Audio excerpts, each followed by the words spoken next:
जय हिंद दोस्तों। चलिए आज हम लोग कुछ महत्वपूर्ण प्रश्नों को देखते हैं जो हमारे किसी भी एग्जाम के लिए महत्वपूर्ण होगा।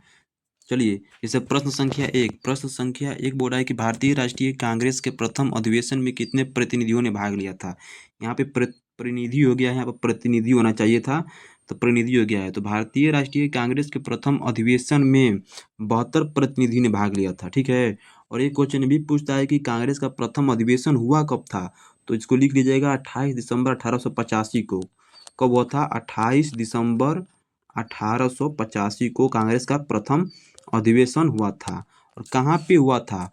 तो गोकुलदास तेजपाल संस्कृत कॉलेज में हुआ था। कहाँ पे? तो गोकुलदास तेजपाल संस्कृत कॉलेज में हुआ था, जो मुंबई में है, जो बम्बई के ग्वालियर टैंक में स्थित है। चलिए प्रश्न संख्या 2 देखते हैं।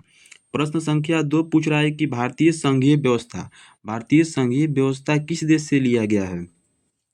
तो भारतीय संघीय व्यवस्था कनाडा से। कहाँ से? कनाडा से लिया गया है। और संयुक्त राज्य अमेरिका से देखिए क्या क्या लिया गया है, लिख लीजिएगा। संयुक्त राज्य अमेरिका से मौलिक अधिकार, न्यायिक पूर्वावलोकन, महाभियोग, उपराष्ट्रपति का पद, वित्तीय आपात, अमेरिका से लिया गया है। ठीक है।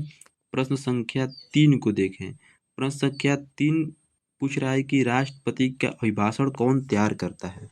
तो राष्ट्रपति का अभिभाषण जो है हमारे केंद्रीय मंत्रिमंडल तैयार करते हैं। राष्ट्रपति का अभिभाषण कौन तैयार करता है? तो राष्ट्रपति का अभिभाषण केंद्रीय मंत्रिमंडल तैयार करता है। और केंद्रीय मंत्रिमंडल की अध्यक्षता कौन करता है? तो केंद्रीय मंत्रिमंडल की अध्यक्षता पीएम करते हैं। ठीक है। चलिए प्रश्न संख्या 4 को देखा जाए। प्रश्न संख्या 4 पूछ रहा है कि जिम्बाब्वे का पुराना नाम क्या है। जिम्बाब्वे का पुराना नाम क्या है? तो जिम्बाब्वे का पुराना नाम है दक्षिणी रोडेशिया। क्या नाम है? दक्षिणी रोडेशिया। और जिम्बाब्वे का राजधानी क्या है? जिम्बाब्वे की राजधानी जो है वो हरारे है। ठीक है। आधिकारिक नाम इसका लिख लीजिएगा, जिम्बाब्वे गणराज्य है। जिम्बाब्वे का आधिकारिक नाम जिम्बाब्वे गणराज्य है। को प्रश्न संख्या 5 देखिए। प्रश्न संख्या 5 कह रहा है कि जहाँ रिजर्व बैंक की शाखाएं नहीं होती है वहाँ उसका प्रतिनिधित्व कौन करता है। तो जहाँ रिजर्व बैंक की शाखाएं नहीं होती उसका प्रतिनिधित्व स्टेट बैंक ऑफ इंडिया करता है। कौन करता है? State bank of India. ठीक है। और स्टेट बैंक ऑफ इंडिया इसकी स्थापना कब हुई थी? तो 1 जुलाई 1955 को। कब हुआ था? 1 जुलाई 1955 को इंपीरियल बैंक का राष्ट्रीयकरण करके। ठीक है। और आरबीआई की स्थापना कब हुआ था? तो आरबीआई की स्थापना 1934 के आरबीआई एक्ट 1934 के अंतर्गत 1 अप्रैल 1935 को।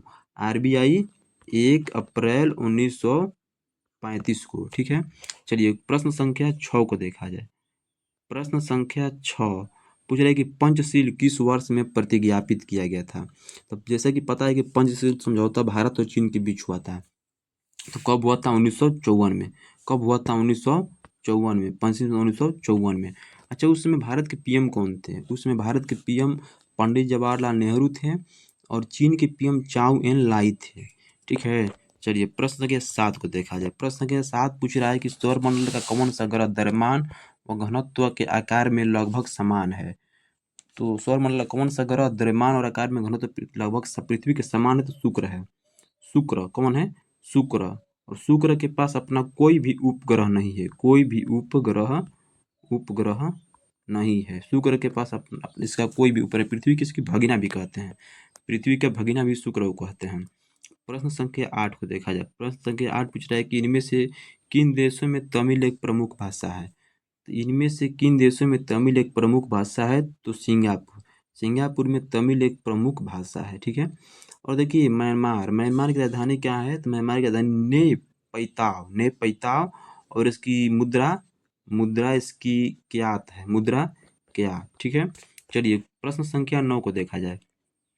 प्रश्न संख्या 9 बोल रहा है कि भारत में डाक विभाग की स्थापना कब हुई थी। तो भारत में डाक विभाग की स्थापना 1854 में हुआ था। 1854 में। उस समय लॉर्ड डलहौजी था। लॉर्ड डलहौजी के समय डाक विभाग की स्थापना हुआ था। लेकिन ये भी प्रश्न पूछता है कि वारेन हेस्टिंग्स के समय 1774 में प्रथम डाकघर कोलकाता में स्थापित हुआ था। पूछता है कि प्रथम डाकघर कहाँ पे स्थापित हुआ था। तो कोलकाता में स्थापित हुआ था वारेन हेस्टिंग्स के समय 1774 में। चलिए ये हमारा लास्ट प्रश्न है। पूछ रहा है कि निर्वाचन आयोग के नाम से एक स्वतंत्र निकाय की स्थापना का उपबंध है किस अनुच्छेद में है।